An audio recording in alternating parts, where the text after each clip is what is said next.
E já que o senhor trocou na figura do Carlos Lacerda, o senhor compactua da opinião de que ele foi o melhor presidente que a gente não teve? Olha, ele tinha vários defeitos, como, por exemplo, ele era muito golpista, né? Isso é uma coisa, você vê em 54, 55 e tal, mas ele era uma tinha figura... razão nesses golpes ou era mais porque ele tinha um espírito opositor demais? Ele tinha um espírito opositor demais, né? Ele era opositor de todo mundo. O pessoal brincava que ele fazia oposição a ele mesmo, né? Com os filhos, com ele mesmo. Brigava com todo mundo. Brigava com o gato, com o cachorro. Ele tinha um espírito muito combativo, isso tem que ser elogiado. Ele era muito... ele fez uma boa gestão, isso que ninguém comenta. Só se falam do lado opositor do Carlos Lacerda e do lado dele, dono de jornal, né, da tribuna da imprensa. Mas não falam dele, ele era um bom gestor. Ele abandonou o comunismo, né, e depois se tornou visceralmente anticomunista. E com ideias razoavelmente boas. Eu falo, mas não é perfeito, teve aquele problema dele ser excessivamente golpista, né? Mas eu acho que ele teria sido um presidente muito melhor do que o que nós tivemos, sem dúvida nenhuma. Só para explicar, o pessoal, o governador da Guanabara seria a mesma coisa que o governador do Rio de Janeiro hoje? Não, era o seguinte, quando a capital mudou para Brasília, havia então o estado da Guanabara, que é a cidade do Rio de Janeiro, e havia o estado do Rio de Janeiro, que eram todas as cidades excluídas a antiga capital federal. Então, na região de hoje do estado do Rio de Janeiro, se tinha o estado da Guanabara, cidade do Rio de Janeiro.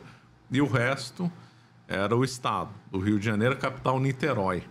Só que por prestígio, era o estado da Guanabara que tinha o maior prestígio no Brasil, junto com São Paulo, Minas Gerais e Rio Grande do Sul, que é onde saem as tramas políticas, né? O Nordeste, infelizmente, estava totalmente abandonado do ponto de vista mesmo do Exército, né? Aqui a organização nos anos 50 e 60 do Exército era primeiro Exército Rio de Janeiro e Minas Gerais e Espírito Santo, segundo Exército São Paulo, Mato Grosso, terceiro Exército região Sul com sede no Rio Grande do Sul, quarto Exército era o Nordeste e o Norte inteiro. Depois separou o quinto Exército para a Amazônia. Só que em contingente, o terceiro Exército era o maior deles. Então, e por razões de ser capital, a Rio de Janeiro ter sido a antiga capital e depois a antiga capital, era o segundo ombreando com o terceiro Exército. O segundo Exército de São Paulo era o terceiro em número. Né? Então, a divisão do Exército era esse. Primeiro Exército, segundo Exército, terceiro Exército, quarto Exército. O Nordeste ficou totalmente relegado com tropas menores. Era o grande cargo que um general queria depois era ser do terceiro Exército, depois do primeiro. E o que falam dele sobre uma suposta aliança que ele tinha com os Estados Unidos e justamente isso suscitava nele esse espírito golpista? Então, de fato, qual ele fala um inglês muito fluente lá nos Estados Unidos, né? Ele tinha muita simpatia pelo clero conservador dos Estados Unidos. Então, de fato, ele gostava. Era uma linha dele. Ele gostava. Ele se converteu através do Gustavo Corsão? Segundo a biografia que eu li, segundo foi por causa do Gabriel, foi por causa do Gustavo Corsão. Ah, que bom. Bom, passando aqui para outra pauta, batemos na era Vargas e agora vamos para a eleição de 60. Trágica eleição.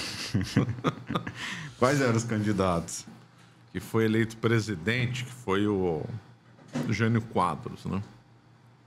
Então, Jânio da Silva Quadros, ele nasceu em Campo Grande em 1917, mas ele estudou um tempo no Paraná, depois veio para São Paulo. No São Paulo se formou em Direito, foi professor de Geografia e História aqui em Colégio de São Paulo.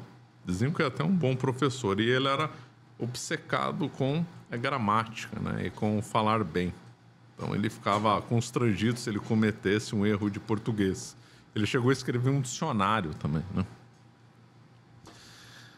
E ele teve a carreira mais meteórica da história da política brasileira. Ele foi eleito vereador em 1947. Em 13 anos, ele saiu da vereança para para a presidência. Impressionante. E ele não era ligado ao varguismo, né?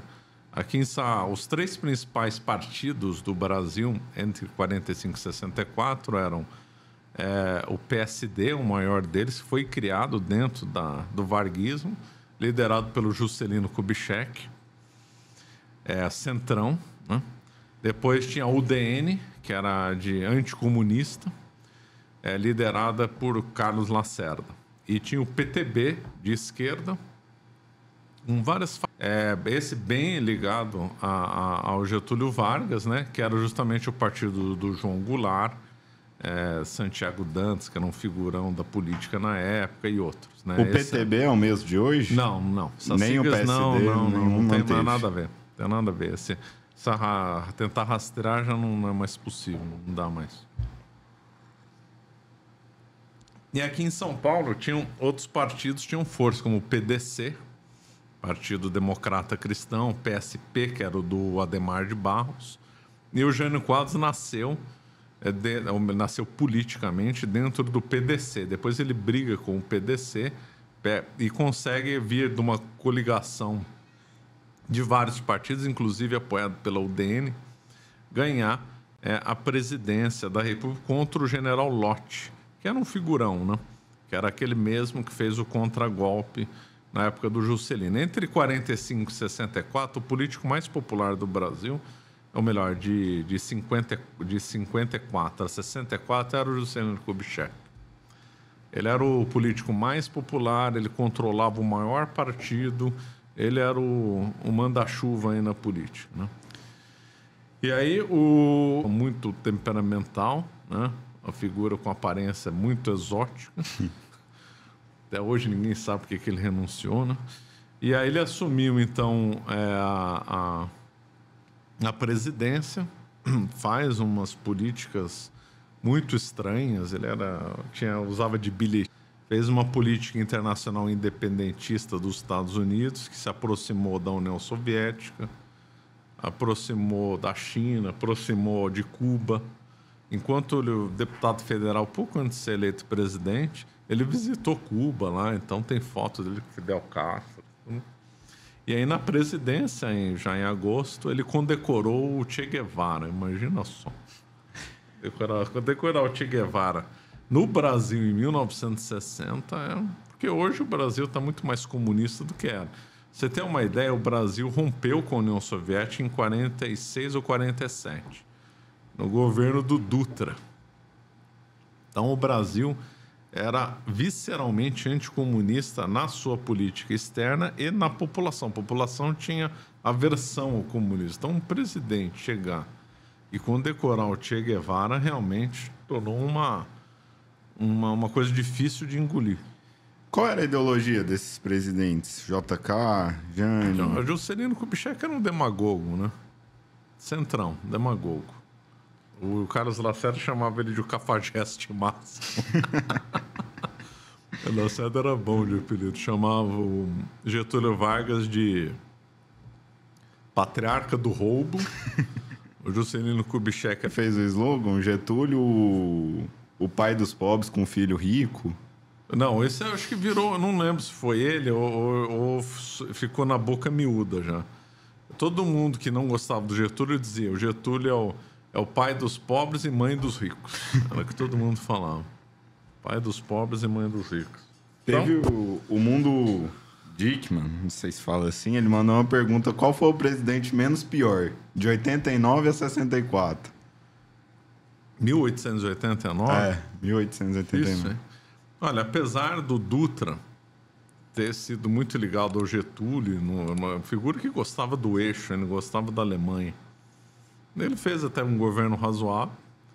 E se a gente for voltar na Primeira República, o Washington Luiz era um bom gestor, só que teve azar da crise de 29. E o Rodrigues Alves também. Né? Nós tivemos Rodrigues Alves. Acho que seriam esses que eu colocaria assim como os menos ruins. Você acaba de assistir um corte do Caravelas Podcast.